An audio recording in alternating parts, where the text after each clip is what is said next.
হুজুর সাল্লাল্লাহু আলাইহি সাল্লামের বয়স যখন 25 বছর, তখন পৃথিবীর সেরা নারী, মক্কার শ্রেষ্ঠ ধনাঢ্যা, সতী সাধ্বিনী, তাহেরা হযরতে খাদিজা রাদিয়াল্লাহু তাআলা আনহার সঙ্গে সাইয়্যিদুল মুরসালিন রাহমাতুল লিল আলামিন জনাবে নবী মুহাম্মদুর রাসূলুল্লাহ সাল্লাল্লাহু আলাইহি সাল্লামের বিবাহ মোবারক সংগঠিত হয়। বিশ্বনবী ছিলেন মা খাদিজা রাদিয়াল্লাহু তাআলা আনহার ব্যবসায়িক প্রতিনিধি। আবু তালেবের সঙ্গে ব্যবসায়িক কাজে বিভিন্ন সফরে তিনি যেতেন তার চাচার সঙ্গে। আর আবু তালেব ছিলেন খাদিজা রাদিয়াল্লাহু তাআলা আনহার একান্ত কাছের এবং একনিষ্ঠ বিশ্বস্ত একজন প্রতিনিধি। যেবার মুহাম্মদ সাল্লাল্লাহু আলাইহি সাল্লাম প্রতিনিধি হলেন মা খাদিজার ব্যবসায়িক কাজে, ওই সময় তার সঙ্গী দিলেন খাদিজার কৃতদাস মাইসারা রাদিয়াল্লাহু তাআলা। হুজুর সাল্লাল্লাহু আলাইহি সাল্লামের সঙ্গে মাইসারা ছিলেন সফরের সমস্ত হালত,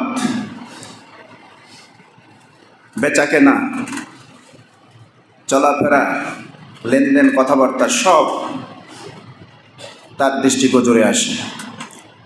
তিনি সব কিছু অবলোকন করেন, পর্যবেক্ষণ করেন এবং মক্কায় যখন ফিরে আসেন মা খাদিজাকে সব কিছু জানিয়ে দেন।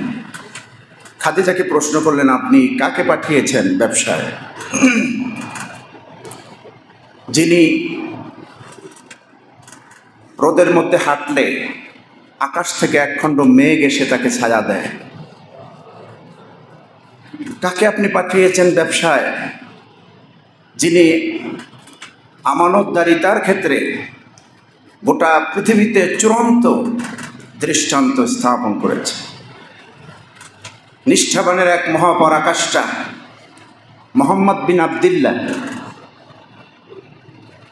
যিনি সদা সত্য বলেন, যিনি সত্য কথা বলেন, সদাচরণ করেন এবং ব্যবসায়িক লেনদেনে তার থেকে সুন্দর আচরণ আমি এ পর্যন্ত কাউকে দেখিনি।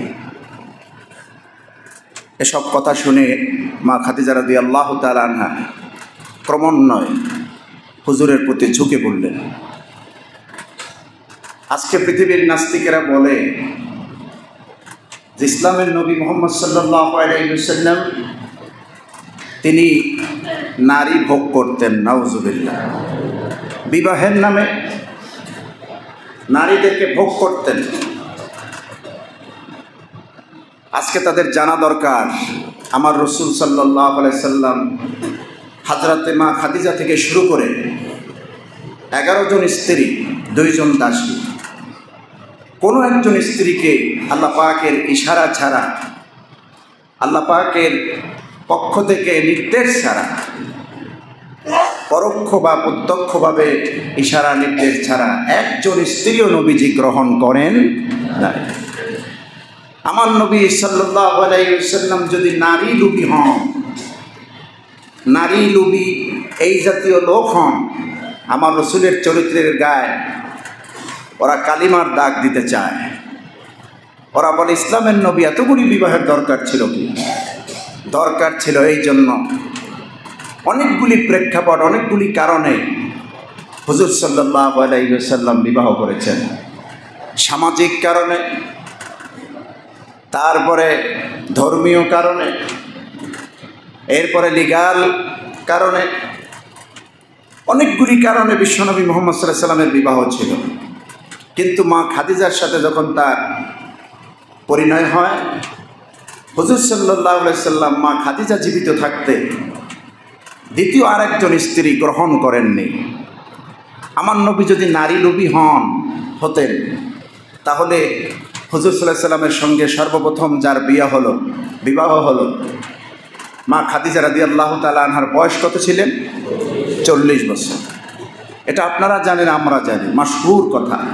সিরাতের সব গ্রন্থগুলি এই তথ্য দিয়েছে। 40 বছর পদার্পণ করলেন। এবং মা খাদিজার এর আগে 2 জন স্বামী ছিল, 2 জনে দুনিয়া থেকে বিদায় হয়েছে। খাদিজা রাদিয়াল্লাহু তাআলা আনহা সিদ্ধান্তই নিলেন এবং তার পিতা খুয়াইলিদকে জানাই দিলেন, আব্বা আমি আর বিবাহ করব না, বিবাহের যে একটা স্বাদ আমার মিটে গিয়েছে, আমি আর বিবাহ করতে চাই না।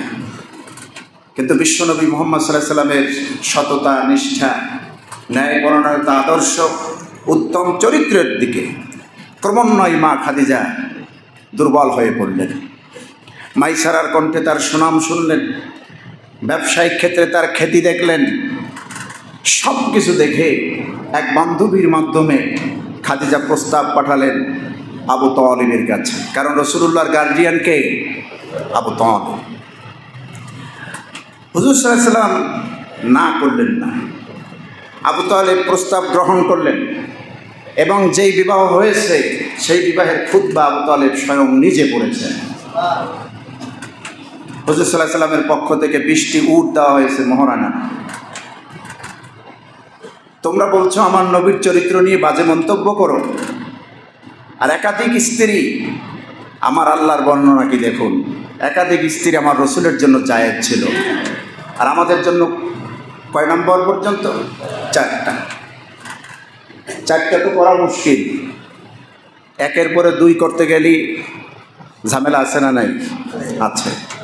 কিন্তু আমার নবীজি 11টা বিবাহ করেছেন, 2 জন দাসী ছিল। কোনো একজন স্ত্রী আপত্তি তোলেন নাই যে আমি তো আছি, আর একজন করেন কেন? করেছেন না। ইসলামের প্রয়োজনে, দিনের প্রয়োজনে, আল্লাহর নির্দেশে এই বিবাহগুলি রাসূল সাল্লাল্লাহু আলাইহি সাল্লাম করেছেন। তিনি যেমন অসাধারণ মানুষ, অসাধারণ ব্যক্তিত্ব, তার বিবাহ ছিল অসাধারণ। তার হুজুর সাল্লাল্লাহু আলাইহি সাল্লাম যেমন তার মর্যাদাকার চুম্বি, আর সে আজিম পর্যন্ত যার মর্যাদা, তার স্ত্রীরাও মহান। এবং এতগুলি স্ত্রীর বৈধতা পৃথিবীর কোনো মানুষ দেয়নি, দিয়েছেন কে? আল্লাহ পাক দিয়েছেন। সম্মানিত ভাইয়েরা, এই পৃথিবীতে নাস্তিক মুরতাদেরা প্রশ্ন তোলে আমার নবীর চরিত্র নিয়ে বাজে মন্তব্য করে। তারা অনেকেই বলে আমার নবীর এত গুণ, এতজন বিবাহের প্রয়োজন ছিল কি? এতগুলি নারীকে তিনি স্ত্রী বানালেন কেন?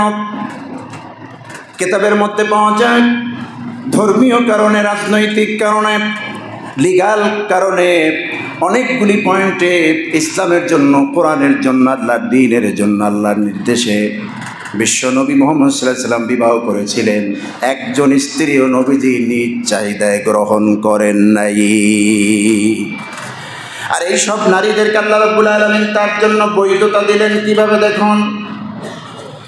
আল্লাহ পাক বলেন সূরাতুল আহজাবের 50 নম্বর আয়াতের শুরুতে আল্লাহ পাক বলে দিয়েছেন, ইয়া আইয়ুহান নাবিয়্যু ইন্না আহলালনা লাকা আজওয়াজাকা আল্লাতী আতাইতা উজুরাহুন্না وما ملكت يمينك مما أفاء الله عليك। আল্লাহ পাক বলছেন, ইয়া আইয়ুহান নবী, হে আমার নবী মুহাম্মদ সাল্লাল্লাহু আলাইহি ওয়াসাল্লাম, ইন্না আহলালনা লাক, নিঃসন্দেহে আমি আপনার জন্য হালাল করে দিয়েছি। আমি আপনার জন্য কি করেছি? হালাল করেছি। বাপে ফাল থেকে এসেছে, করে দিয়েছেন আল্লাহ পাক হালাল। একটা হলো হালাল হওয়া, আর একটা করে দেওয়া। আমি আপনার জন্য আপনার স্ত্রীদেরকে হালাল করে দিয়েছি। আল্লাতী আতাইতা উজুরাহুন্না, যেই সমস্ত স্ত্রীদেরকে আপনি গ্রহণ করেছেন মোহরানা দিয়া, তাদের উজরা দিয়া, পাওনা দিয়া, মিটাইয়া তারপরে আপনি গ্রহণ করেছেন। একাধিক স্ত্রী, 11 জন স্ত্রীকে আমি আল্লাহ রাব্বুল আলামিন আপনার জন্য বৈধ করে দিলাম। ওয়ামা মালাকাত ইয়ামিনুক, এবং আপনার অধীনস্থ যারা যেই দাসীরা ছিলেন সেই দাসীদেরকেও আপনার জন্য আমি আল্লাহ পাক বৈধ করে দিলাম।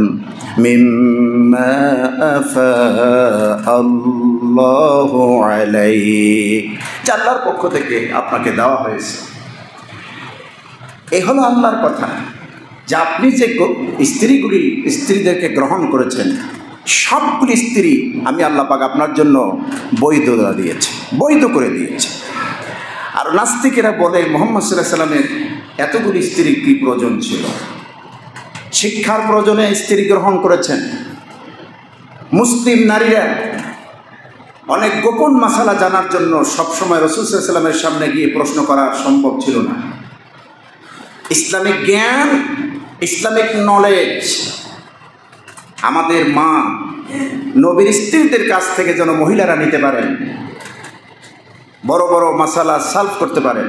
এই জন্য রাসূল সাল্লাল্লাহু আলাইহি ওয়াসাল্লাম একাধিক বিবাহ করেছেন, নানাবিধ কারণে এই স্ত্রীদেরকে গ্রহণ করেছেন। আর প্রথমে যিনি বিবাহ করলেন যাকে, আমার নবী যদি নারী লোভী হতেন, তৎকালীন সময় হুজুরের বয়স মাত্র 25 বছর, মা খাদিজার বয়স 40 বছর। 25 বছরের একজন যুবক, 40 বছরের একজন নারী, দুইজন স্বামী ঘর করেছে, বিদায় হয়েছে, ইন্তেকাল হয়েছে, এমন একজন নারীকে হুজুর বা কেনই বা বিবাহ করবেন? যদি নারী লোভী হতেন, তৎকালীন সময় মক্কায় তো সুন্দরী সুন্দরী অল্প বয়সের নারী ছিল, কুমারী নারী ছিল, যেই সমস্ত নারীরা মুহাম্মদ সাল্লাল্লাহু আলাইহি ওয়াসাল্লামকে বিবাহ করার জন্য তারা পাগল করা ছিল। তো হুজুর তো ওইটা করলেন না। আর হুজুর সাল্লাল্লাহু আলাইহি ওয়াসাল্লাম বিবাহ করেছেন, তিনি একজন পুরুষ, তিনি একজন মানুষ, তিনি ফেরেশতাও নন আর তিনি জিনও নন। জিনেরাও তো বিবাহ করে, তো হুজুরের তো বিবাহের প্রয়োজন। হুজুর সাল্লাল্লাহু আলাইহি ওয়াসাল্লাম বিবাহ করলেন খাদিজাকে। আমার বন্ধুগণ, খাদিজার সঙ্গে বিবাহ হওয়ার পর মক্কার কিছু লোকেরা ইনসাল করতেছে, ডিসগ্রেস করতেছে, অপব্যাখ্যা দিচ্ছে যে খাদিজার মতো একটা মহিলা, এত ধন সম্পদ, এত নাম সুনাম, আবেদা তাহেরা, এরকম একজন নারী এতিম মুহাম্মদ সাল্লাল্লাহু আলাইহি ওয়াসাল্লামকে, গরিব মানুষকে বিবাহ করল, কি পেয়েছে তার মধ্যে? আমার নবীর মধ্যে যা আছে পৃথিবীর কোনো মানুষের মধ্যে কি তা আছে? মা খাদিজা চিনতে ভুল করেছেন? না, রত্ন চিনেছেন। হযরতে খাদিজা এমন নারী, হাদিস শরীফের মধ্যে এসেছে, মুসনাদে আহমদ, সুনান তিরমিজির মধ্যে হাদিসটি নবী সাল্লাল্লাহু আলাইহি ওয়াসাল্লাম বর্ণনা করেছেন। আল্লাহর হাবিব বলেছেন, জান্নাতের মধ্যে শ্রেষ্ঠ নারীদের মধ্যে প্রথম সারিতে থাকবেন যিনি, তিনি হলেন খাদিজা রাদিয়াল্লাহু তাআলা আনহা। কারণ আমার নবীজি বলেছেন, আফদালুন নিসাই আহলিল জান্নাহ খাদিজাতু বিনতু খুয়াইলিদ ওয়া ফাতিমাতু বিনতু মুহাম্মাদিন ওয়া মারইয়ামু বিনতু ইমরান ওয়া আসিয়াতু বিনতু মুজাহিম ইমরাতু ফিরাউনা। অর্থাৎ খাদিজা বিনতে খুয়াইলিদ, খুয়াইলিদের মেয়ে খাদিজা আমার স্ত্রী, জান্নাতের মধ্যে সর্বশ্রেষ্ঠ নারী হিসেবে থাকবেন। সুবহানাল্লাহ। আর থাকবেন ফাতেমাতু বিনতু মুহাম্মাদিন, অর্থাৎ আমি মুহাম্মদ সাল্লাল্লাহু আলাইহি ওয়াসাল্লামের মেয়ে ফাতেমাও শ্রেষ্ঠ নারীদের মধ্যে একজন থাকবেন। ও মারিয়ামু বিনতে ইমরান, ইমরানের সন্তান, ইমরানের কন্যা মারিয়াম, সূরা মারিয়াম যার নামে নাজিল হয়েছে, একজন পৃথিবীর শ্রেষ্ঠ মহিয়সী নারী। সেই মারিয়াম জান্নাতের শ্রেষ্ঠ নারীদের মধ্যে একজন থাকবেন। ওয়া আসিয়াতু বিনতে মুজাহিম, আর আসিয়া বিনতে মুজাহিম, মুজাহিমের কন্যা আসিয়া, যিনি ফেরাউনের স্ত্রী, তিনিও থাকবেন জান্নাতের টপ শ্রেণীর নারীদের মধ্যে একজন। সুবহানাল্লাহ বিহামদিহি। হযরতে খাদিজা রাদিয়াল্লাহু তাআলা আনহা এমন একজন ভাগ্যবতী নারী, স্বয়ং আল্লাহ রাব্বুল আলামিন আসমান থেকে জিবরিলের মাধ্যমে যেই নারীকে আল্লাহ পাক সালাম বলেছেন, সালাম পাঠিয়ে দিয়েছেন, যেই নারীর কাজকর্মে, ত্যাগ তিতিক্ষায়, তার আচরণে সব কিছুতে আল্লাহ পাক খুশি। যাকে সালাম দিয়েছেন তিনি হযরতে খাদিজা রাদিয়াল্লাহু তাআলা আনহা। 40 বছর বয়সের একজন বয়স্কা নারীকে আমরা বুড়ি বলবো না। মায়ের ক্ষেত্রে, আমাদের নবীর স্ত্রীদের ক্ষেত্রে, তার সম্মানের ক্ষেত্রে কটুবাক্য আমরা ছুটতে চাই না। আমরা বলবো একটা বয়স্কা একজন নারী ছিলেন, ঠিক না? বুড়ি, ইনটেক না, এই কথাগুলি নবীর স্ত্রীদের সঙ্গে বেমানান। সব জায়গায় সব শব্দ চয়ন করা যায় না, কথা বুঝতেছেন? ডিকশনারিতে বহু শব্দ আছে, সব শব্দগুলি সব জায়গায় ব্যবহার করা যায় না। এমন একজন বয়স্কা নারীকে হুজুর সাল্লাল্লাহু আলাইহি ওয়াসাল্লাম বিবাহ করলেন। যদি নারী লোভী হন আমার নবী, 25 বছর থেকে সেই 40 বছর, এখানে গ্যাপ রইল 15 বছর। 15 বছর না 10 বছর? 15 বছর। 15 বছরের সিনিয়র একজন নারীকে বিয়ে করলেন আমার রাসূল। এবং আপনারা বলুন, যত বছর মা খাদিজা দুনিয়ায় বেঁচে ছিলেন, মা খাদিজা দুনিয়ায় বেঁচে থাকতে হুজুর কি দ্বিতীয় বিবাহ করেছিলেন? না, করেন। আমার রাসূল তো মানুষ, তার বিবাহ করা, শাদী করা, ঘর সংসার করা, এটা সব নবীর সুন্নাহ, সব নবীরা করেছে। কারণ আমার রাসূল তো ফেরেশতা নন। আল্লাহ রাব্বুল আলামিন সূরাত আলে ইমরানের 144 নম্বর আয়াতে আমার নবী যে একজন মানুষ এবং তিনি যে রাসূল, সেই পরিচয় আল্লাহ পাক দিয়েছেন। বিবাহ করবেন না কেন? তিনি বিবাহ করবেন, সংসার করবেন, সন্তান হবে। একজন মানুষের যে আচার আচরণ, মানুষের যে পারিবারিক সম্পর্ক, সামাজিক সম্পর্ক, সব আমার নবীর মধ্যে বিদ্যমান থাকবে। কারণ আমার রাসূল সম্পর্কে আল্লাহ পাক বলেন, وَمَا مُحَمَّدٌ إِلَّا رَسُولٌ قَدْ خَلَتْ مِنْ قَبْلِهِ الرُّسُلُ। মুহাম্মদ সাল্লাল্লাহু আলাইহি ওয়াসাল্লাম রাসূল বই, আল্লাহ রাসূল ছাড়া আর কিছুই নন। তিনি মানুষ, তিনি রাসূল, তিনি শ্রেষ্ঠ পয়গম্বর। قَدْ خَلَتْ مِنْ قَبْلِهِ الرُّسُلُ। তার পূর্বে বহুত নবী এবং রাসূল গত হয়ে গেছে, এসেছে, আবার চলে গিয়েছে। সুতরাং এটা মানবীয় গুণ, বিবাহ করা মানবীয় গুণ। বিবাহ যখন হয়ে গেল, মক্কার ধনাঢ্য ব্যক্তিরা, বংশের বড় বড় নেতারা হাসি ঠাট্টা করতেছে, খাদিজা কারে বিবাহ করলেন? সবাইকে এক জায়গায় করলেন। খাদিজা রাদিয়াল্লাহু তাআলা আনহা সবার সামনে প্রিয় নবী মুহাম্মদ সাল্লাল্লাহু আলাইহি ওয়াসাল্লামকে, তার মর্যাদাকে সমুন্নত করে দিলেন, তার ইজ্জত তিনি তুলে ধরলেন, বাড়ায় দিলেন। হযরতে খাদিজা মক্কার বিশিষ্ট লোকদেরকে জিজ্ঞেস করেন, তোমরা যে কানাঘুষা করতেছো আমি শুনতে পাচ্ছি, আমার স্বামী, আমার হাবিব, আমার বিশ্বনবী তখন তো নবীজি রিসালাত পান নাই, নবুয়ত পান নাই, কিন্তু তারপরেও খাদিজা তার মধ্যে যে আলামত দেখেছিলেন, তার ভিতরে যে গুণ দেখেছিলেন, হযরতে খাদিজা মনে করেছেন পৃথিবীর শ্রেষ্ঠ নারী আমি, কারণ আমি এমন একজন মানুষের স্ত্রী হতে পেরেছি। কেমন মানুষ তিনি? মক্কার লোকদেরকে জিজ্ঞেস করলেন, মক্কার লোকেরা, কুরাইশের লোকেরা, তোমরা যে আমার স্বামী সম্পর্কে বাজে মন্তব্য করো, গরিব মানুষ, এতিম মানুষ, আচ্ছা বলো আমার মুহাম্মদ সাল্লাল্লাহু আলাইহি ওয়াসাল্লাম দেখতে কি সুন্দর না অসুন্দর? মক্কার লোকেরা এক বাক্যে সবাই জবাব দিল, আল্লাহর আসমানের নিচে জমিনের উপরে এত সুন্দর মানুষ আমরা আর দেখি নাই। তাহলে বংশের দিক থেকে সে তো শ্রেষ্ঠ বংশের লোক। আচ্ছা, তার আচার আচরণ, তার সুন্দর এই আচরণ পৃথিবীতে অদ্বিতীয়। এরকম আচরণ পৃথিবীর কোনো মানুষের কাছ থেকে আমরা দেখিনি, যে আচরণ তার থেকে মানুষ পায়। সুবহানাল্লাহ। আমানতদারিতা, বিশ্বস্ততা, সততা, সব কিছুই যেন ভিন্ন এক আঙ্গিকে ফুটিয়ে তুলতেন বিশ্বনবী মুহাম্মদ সাল্লাল্লাহু আলাইহি ওয়াসাল্লাম। খাদিজার গর্ভে সন্তান আসলো, ছেলে হলো, মেয়েও হলো। আমার ভাইরা, ছেলেগুলি সব আল্লাহ উঠায় নিলেন, একটা ছেলেও দুনিয়াতে আল্লাহ রাখলেন না। কিসের জন্য রাখলেন না? তৈয়ব, তাহের, ইব্রাহিম, কাসেম। রাসূল সাল্লাল্লাহু আলাইহি ওয়াসাল্লামের 4 ছেলে 4 মেয়ের বর্ণনা পাওয়া যায়। তো 4 ছেলেকে আল্লাহ পাক উঠায় নিলেন। এক ছেলেকেও রাখলেন না যে থাকুক, নবীর রেসালাতের দায়িত্ব নবী না হলেও অন্তত নবীর সন্তান ওইভাবে পালন করবে। সুবহানাল্লাহ, আল্লাহর কি হিকমা, একটা ছেলেও রাখলেন না।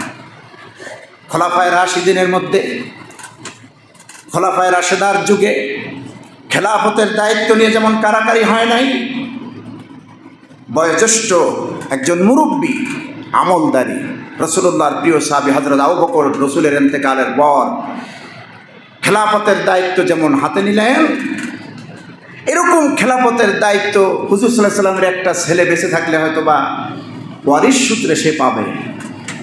এটা নিয়ে কারাকারি হতে পারে। এই জন্য আল্লাহ পাক একটা সন্তান, একটা ছেলে সন্তানকে আল্লাহ দুনিয়ায় রাখলেন না, প্রাপ্তবয়স্ক বালেগ হওয়ার আগেই উঠায় নিয়েছেন। আমার বন্ধুগণ, এই জন্য মক্কার লোকেরা মুহাম্মদ সাল্লাল্লাহু আলাইহি ওয়াসাল্লামকে লেজ কাটা বলতো, গালি দিত, আর বলতো একটা ছেলে সন্তান হেও বাঁচে না। আল্লাহ রাব্বুল আলামিন মুহাম্মদ সাল্লাল্লাহু আলাইহি ওয়াসাল্লামকে জবাব দিলেন, পৃথিবীর কাফের বেদিনদেরকে জবাব দিয়ে দিলেন, আমার নবী কোনো পুরুষের পিতা নন, তিনি তো মুহাম্মাদুর রাসূলুল্লাহ সাল্লাল্লাহু আলাইহি ওয়াসাল্লাম।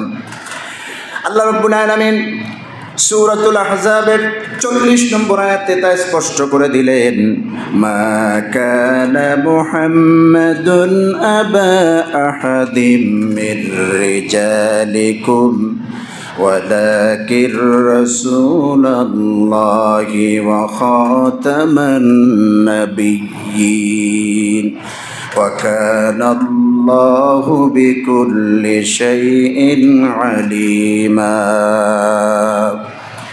আল্লাহ রাব্বুল আলামিন বলেন, মুহাম্মদ সাল্লাল্লাহু আলাইহি ওয়াসাল্লাম কোনো পুরুষের বাপ নন, তিনি তো মুহাম্মদ সাল্লাল্লাহু আলাইহি ওয়াসাল্লাম, ওয়ালাকির রাসূলুল্লাহ, বরং তিনি রাসূল, আল্লাহর রাসূল, ওয়া খাতামান নাবিয়্যিন, আর তিনি শেষ নবী। তিনি একজন পুরুষের বাপ হবেন, তৈয়ব তাহের কাসেম ইব্রাহিমের বাবার পরিচয় নিয়ে তাকে থাকতে হবে না। এই পৃথিবীতে আল্লাহর এই জমিনে নবীজির সর্বশ্রেষ্ঠ পরিচয় হলো আল্লাহর নবী, তিনি রাসূলুল্লাহ। মুহাম্মদ সাল্লাল্লাহু আলাইহি ওয়াসাল্লামের শ্রেষ্ঠ পরিচয় কি?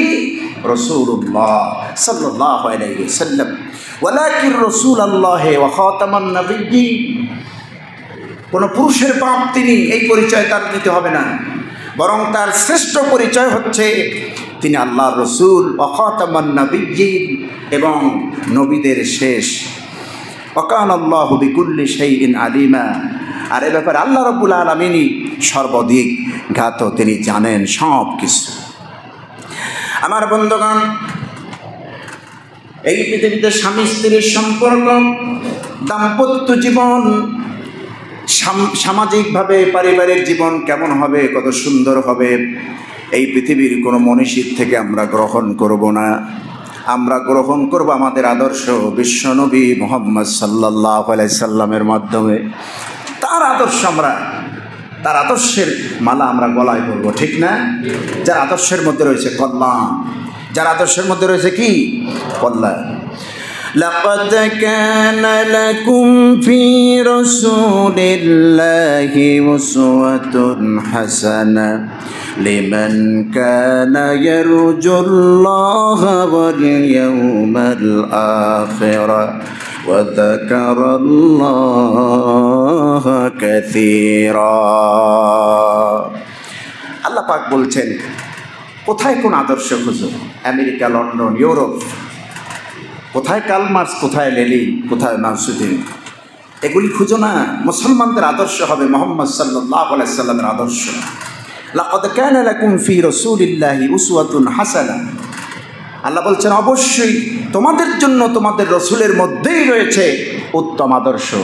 তিনি কিভাবে বিবাহ করেছেন, দাম্পত্য জীবন, স্ত্রীকে নিয়ে কীভাবে সময় কাটিয়েছেন, এমন একজন মানুষের সহধর্মিণী যারা হয়েছেন 11 জন, দাসী সহ 13 জন। কোনো একজন স্ত্রী একটা কমপ্লেন জীবনের দেয় নাই নবীর বিরুদ্ধে, দিয়েছে বলুন? কোনো একজন স্ত্রী মামলা দায়ের করে নাই। মামলা দায়ের করবে কার কাছে? বিশ্বনবী মুহাম্মদ সাল্লাল্লাহু আলাইহি ওয়াসাল্লামই তো বিচারক ছিলেন, কার কাছে দিবেন মামলা? আর তিনি তো রসুল, তিনি তো নবী, তিনি তো ভুল করতে পারেন না। এই জন্য স্ত্রীদেরকে আল্লাহ সাবধান করে দিয়েছেন, যেমন তেমন স্বামীদের মতো আচরণ তোমরা করবে না। আমার রসুলকে মাথায় রাখবে, আমার রসুল সে। এই স্ত্রীদেরকে আমভাবে এই ধরনের নির্দেশ দিয়েছেন আল্লাহ সুবহানাহু ওয়া তাআলা। পৃথিবীর সব স্বামী স্ত্রী আমার রসুল আর তাদের স্ত্রী সমান নয়। রসুলের মর্যাদা যেমন, রসুলের স্ত্রীদের মর্যাদাও তেমন। নবীর স্ত্রীদেরকে আল্লাহ পাক নির্দেশ দিয়েছেন, তোমরা আমার রসুলের সঙ্গে আমানতের খেয়ানত করবে না, আর সুস্পষ্ট কোনো অসৎ আচরণ, অশোভনীয় কোনো ব্যবহার আমার রসুলের সঙ্গে তোমরা করতে পারবে না। হুঁশিয়ারি কার? আল্লাহ। দেখুন, সব স্ত্রীদেরকে আল্লাহ হুঁশিয়ার করে দিচ্ছেন।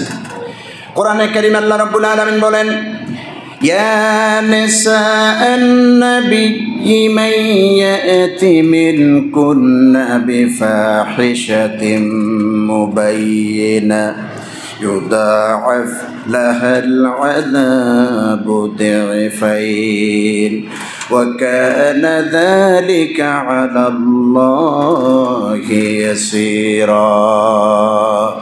আল্লাহ মহিলাদেরকে ডাক দিলেন, নবীর স্ত্রীদেরকে আল্লাহ নিজে ডাক দিয়েছেন, ইয়া নিসা, ইয়া নিসা নবী, হে নবীর স্ত্রীরা, নবীর পত্নীগণ, বি কেয়ারফুল, সতর্ক হও। মাইয়াতি মিনকুন্না বিফাহিশাতিন মুবায়্যিনা, তোমাদের পক্ষ থেকে কেউ যেন সুস্পষ্ট কোনো অশ্লীল ব্যবহার, অশুভ আচরণ যেন না করে।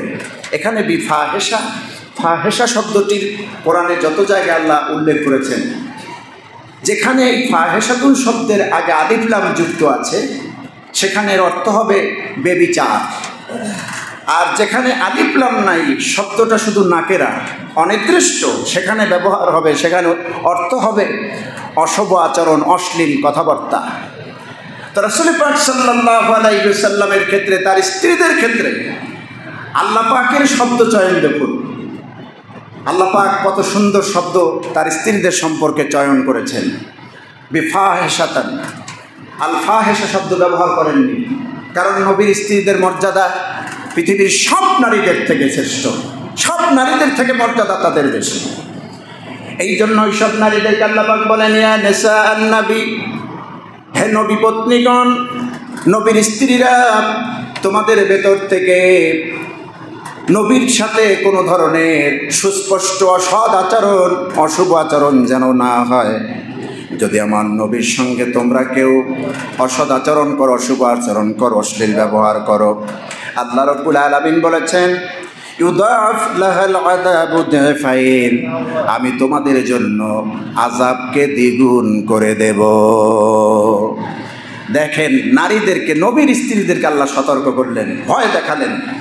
ইউদাফ, আল্লাহ পাক বললেন, ইউদাফ লাহাল আযাবু দিফাইন, তাহলে তোমরা যদি আমার নবীর সাথে কষ্ট দেওয়া তো দূরের কথা, নবী কষ্ট পান এর বাউন্ডারিতেও যদি আচরণ করো, এই জাতীয় কোনো আচরণ যদি তোমাদের দ্বারা স্পষ্ট হয়, তাহলে তোমাদের শাস্তি আমি আল্লাহ পাক দ্বিগুণ করব।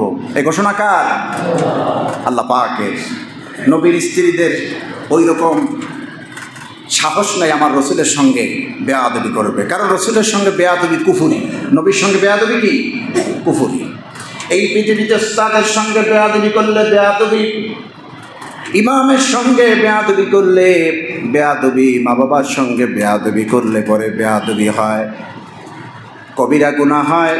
কিন্তু বিশ্ব নবী মুহাম্মদ সাল্লাল্লাহু আলাইহি ওয়াসাল্লামের সঙ্গে ঘরের লোক হোক, বাইরের লোক হোক, যদি কোনো মানুষ করে, উম্মত করে, সেই বেয়াদবি আর বেয়াদবি থাকে না, কুফরি হয়ে যায়, সেটা কুফরি হয়ে যায়। সম্মানিত ভাইরা, রাসূল পাক সাল্লাল্লাহু আলাইহি ওয়াসাল্লামের স্ত্রীরাও এত সতী সাধ্বী ছিলেন। 11 জন স্ত্রী কোনোদিন কমপ্লেন দেয়নি, অভিযোগ দেয়নি। কোনো একজন স্ত্রীর কাছে একজন স্ত্রী যায় বলেননি, আমার রসুল আমার এই হকটা আদায় করেনি, দেখি তো তোমার নিয়া হুজুর খুব ভালো আছে, এরকম কথাবার্তা বলে না? ঢাকায় একজন, বরিশালে আর একজন স্ত্রী, যাদের 2 সংসার, সিলেটে আর একজন, এর 3 সংসার, এরকম হয়। অথবা ঢাকায় 2 জন, বরিশালে 2 জন, করবে কি? সৎ সম্পদ আছে, বিবাহ করেছে, তো একজন না একজন আরেকজনের সাথে অভিযোগ করে, তুমি তো ঢাকায় আছো স্বামীরে নিয়া। বরিশালে যারা থাকবেন, যে সমস্ত নারীরা, ওনারা অভিযোগ করবেন, স্বামী তো তুমিই নিয়ে নিয়েছো, ঢাকায় আছো, শান্তিতে আছো, রাজধানীতে আছো। আবার সিলেটে যদি উনি থাকেন, সিলেটের জন্য বলবেন, আমাদের 3 জনকে ফেলে রেখে আসছে, তোমারে নিয়েই তো আছে। এরকম অভিযোগ নানান করে না? করে। খাদ্য, বস্ত্রে, ব্যবহারে, সব কিছুতে অভিযোগ। নারীদের শুধু অভিযোগ আর অভিযোগ। একাধিক বিবাহ থাকলে তো কোনো কথাই নাই। কিন্তু রসুলের জীবদ্দশায় এবং পরবর্তী সময় একজন স্ত্রীও আমার রসুলের সম্পর্কে বাজে কোনো কমেন্ট করেনি, কমপ্লেন করেনি। বরং প্রত্যেক নারীর অভিপ্রায় ছিল এইটা, প্রত্যেক নারী, প্রত্যেক সহধর্মিণী, আমাদের মা নবীর স্ত্রীদের প্রত্যেকের উক্তি ছিল, বক্তব্য ছিল এইটা। প্রত্যেকেই তার ভেতর থেকে এই কথা বলেছেন, আমাকে ছাড়া আমার চাইতে রাসূলুল্লাহ মনে হয় আর কোনো স্ত্রীকে ভালোবাসেন না, আমার চাইতে বেশি ভালোবাসেন না কোনো স্ত্রীকে। আমার বন্ধুগণ, হযরত আয়েশা সিদ্দিকা রাদিয়াল্লাহু তাআলা আনহা একবার মসজিদে নববীর পাশেই যে তার কামরা ছিল, সেখানে তিনি ঘুমাচ্ছিলেন। হুজুর সাল্লাল্লাহু আলাইহি ওয়াসাল্লাম ঘুমান। মধ্যরাতে দেখেন নাই, হুজুর সাল্লাল্লাহু আলাইহি ওয়াসাল্লাম উঠে গিয়া খাদিজার কবর জিয়ারত করতেছিলেন। কারণ খাদিজা ছিলেন বিশ্বনবীর এমন স্ত্রী, ইসলামের প্রাথমিক যুগেই হযরতে খাদিজা রাদিয়াল্লাহু তাআলা আনহা যে সাপোর্ট দিয়েছেন, এত বড় সাপোর্ট মক্কার জমিনে মা খাদিজা ব্যতীত আর কেউ রাসূলুল্লাহকে দেয় নাই। কি সাপোর্ট দিয়েছেন! স্থাবর অস্থাবর সব সম্পত্তি রাসূলুল্লাহর কদম মোবারকে লুটাইয়া দিয়েছেন। খাদিজার কথা নবীজি ভুলতে পারেন নাই। হুজুর সাল্লাল্লাহু আলাইহি ওয়াসাল্লাম দোয়া করতেন, রব্বুল আলামিন কিয়ামতের দিন যখন মানুষ তার আপনজনকে ভুলে যাবে, সন্তান তার মাকে ভুলে যাবে, মা তার সন্তানকে ভুলে যাবে, ইমাম তার মুসল্লির কথা ভুলে যাবে, পীর তার মুরিদের কথা ভুলে যাবে, বন্ধু তার বন্ধুর কথা ভুলে যাবে, আল্লাহ ওই সময় কিয়ামতের কঠিন মুহূর্তে আমি নবীজি যেন আমার খাদিজারে হারায়া না ফেলি। কি প্রেম, কি ভালোবাসা, কি সম্মান, কি শ্রদ্ধা আমার রসুলকে খাদিজাতুল কুবরা রাদিয়াল্লাহু তাআলা আনহা দিয়েছিলেন। সব নারীদের কবর ম্যাক্সিমাম মদিনা আল মুনাওয়ারায়, আমার খাদিজা রাদিয়াল্লাহু তাআলা আনহার কবরটা মক্কাতুল মুকাররমায় কাবার পাশে, বেশি দূরে নয়। নবী সাল্লাল্লাহু আলাইহি সাল্লাম কাঁদতেন। হযরতে মা আয়েশা বলতেন, আমাদের ঘরে খুব বেশি ভালো রান্না হতো না, ভালো কোনো আয়োজন হতো না। মাঝে মধ্যে যদি উটের গোশত, দুম্বার গোশত হাদিয়া আসতো, নবীজি সাল্লাল্লাহু আলাইহি সাল্লাম ভাগ করতেন, সব স্ত্রীদের ঘরে দিতেন। যতজন স্ত্রী ছিলেন প্রত্যেকের ঘরে তিনি হাদিয়া পৌঁছায়া দিয়েছেন। একটা টোপলা গোশতের একটা ভাগ, একটা অংশ হুজুর নিজে হাতে নিতেন। মক্কার অলিতে গলিতে ঘুরতেন, খাদিজার কোনো আত্মীয় পাওয়া যায় কিনা। মদিনার অলিতে গলিতে ঘুরতেন যে খাদিজা রাদিয়াল্লাহু তাআলা আনহার কোনো আত্মীয় পাওয়া যায় কিনা। এত মহব্বত করতেন খাদিজা রাদিয়াল্লাহু তাআলা আনহা হুজুরকে। অনেকে যারা কাবা ঘরে গেছেন, গারে হেরায় যখন কোরআন নাজিল হলো, তার আগে হযরতে মা খাদিজা কত কষ্ট করেছেন, খাবার নিয়ে গেছেন, দিনের বেলা 2-3 বার উঠেছেন, নেমেছেন। সেই পাহাড়ে সাধারণত মানুষ উঠতে পারে না, অনেক দূর গাড়িতে উঠে তারপর হেঁটে যায়। সে এত বড় পাহাড়ে দৈনিক 2-3 বার উঠেছেন খাদিজাতুল কুবরা রাদিয়াল্লাহু তাআলা আনহা। এবং সে তো এমন একজন নারী, রাসূলুল্লাহর রিসালাতের প্রথম সাক্ষীদাতা, প্রথম মুসলিমা নারী কে? খাদিজা রাদিয়াল্লাহু তাআলা আনহা। আমার বন্ধুগণ, এই জন্য বিশ্বনবীকে এত প্রেম, এত ভালোবাসা, এত মহব্বত হুজুরকে মা খাদিজা দিয়েছিলেন। হুজুর সাল্লাল্লাহু আলাইহি সাল্লাম খাদিজা দুনিয়ায় বেঁচে থাকতে আর একজন দ্বিতীয় স্ত্রী গ্রহণ করেন নাই। খাদিজা যেদিন ইন্তেকাল করলেন, যেই বছর ইন্তেকাল করলেন, দুঃখের বছর নবীজি হুজুর সাল্লাল্লাহু আলাইহি সাল্লাম বলেছেন, ওই দিকটা, ওই যুগটা ছিল আমুল হুজুন, মানে দুঃখের বছর, কষ্টের বছর। প্রাণের প্রিয়তমা স্ত্রীকে হারিয়েছেন যেই বছর। ইন্তেকাল হয়ে গেল, মা খাদিজাকে কাফন পরানো হলো, গোসল হলো, দাফনের পর যার যার মতো সবাই চলে যায়, নবীজি যান না। হযরতে সাইয়েদনা আবু বকর বলছেন, হুজুর আপনি চলেন, এখানে দাঁড়ায় এখনো থাকতেছেন কেন, ঘরে চলুন। আমার নবীজি যায় না। আল্লাহ রাব্বুল আলামিন জিবরিলকে পাঠিয়ে দিলেন, যাও জিবরিল, আমার বন্ধু আমার রাসূলকে বলে দাও খাদিজার কবরের পাশে দাঁড়ানো লাগবে না। খাদিজার কবরের মুনকার নাকিরের যে সওয়ালের জবাব, হুজুর আপনার টেনশন নাই, আল্লাহর পক্ষ থেকে আল্লাহ রাব্বুল আলামিন দিয়ে দেওয়ার ব্যবস্থা করে দিবে। সুবহানাল্লাহ। কেমন একজন স্ত্রী ছিলেন খাদিজাতুল কুবরা রাদিয়াল্লাহু তাআলা। খাদিজার পরে যত স্ত্রী এসেছেন, কোন স্ত্রীকে রাসূল তার দায় হক আদায় করতে ভুলে যান নাই। সকলের দায় হক আদায় করেছেন, সকলকে ভালোবাসতেন, কেউ কোনো অভিযোগ তোলেননি কোনো দিন। নারীরা হচ্ছে ভালোবাসার পাত্র, এদেরকে ভালোবাসতে হবে, মহব্বত করতে হবে স্ত্রীদেরকে। হযরত মা আয়েশা বলতেন, আমার ঘরে দৌলত ছিল না, ঘুমাইতাম তো খেজুর গাছের চাটাই, পাতা গুনা নিয়ে দিয়ে চাটাইতে ঘুমাতাম। ঘরের মধ্যে কোনো দৌলত ছিল না, উপঢৌকন ছিল না, কিন্তু আমার ঘরটা রাসূল আর আমার মহব্বত দিয়ে ভরপুর ছিল। হুজুর বলেছেন, যার ঘরে স্বামী স্ত্রীর মধ্যে মহব্বত, ওই ঘরটা জান্নাতের টুকরা। আর যেই ঘরের মধ্যে স্বামী স্ত্রীর মধ্যে মহব্বত নাই, ওই ঘরটা জাহান্নামের টুকরা, যতই যা কিছু থাকুক। সুতরাং আমাদের ঘরে শান্তি আসবে যদি আমরা রাসূলের আদর্শটা ফলো করি, ঠিক কিনা? হুজুর তার স্ত্রীদের সঙ্গে কী ব্যবহার করেছেন, কীভাবে চলেছেন, এটা যদি আমরা ফলো করি, আমাদের স্ত্রীদেরও কোনো আপত্তি থাকবে না, কোনো অভিযোগ থাকবে না। আল্লাহ রাব্বুল আলামিন যেন আমাদের সকলকে মা খাদিজা রাদিয়াল্লাহু তাআলা আনহা এবং হুজুর সাল্লাল্লাহু আলাইহি ওয়াসাল্লামের দাম্পত্য জীবন, মা আয়েশা এবং হুজুরের দাম্পত্য জীবনকে ফলো করে আমাদের পারিবারিক জীবনেও, দাম্পত্য জীবনেও আল্লাহ যেন সুখ দান করেন। হুজুর সাল্লাল্লাহু আলাইহি ওয়াসাল্লামের আদর্শের মালা আমরা যেন গলায় পড়তে পারি, আল্লাহ তৌফিক দেন, আমিন। হাদা মা ইনদি ওয়াল ইলমু ইনদাল্লাহ।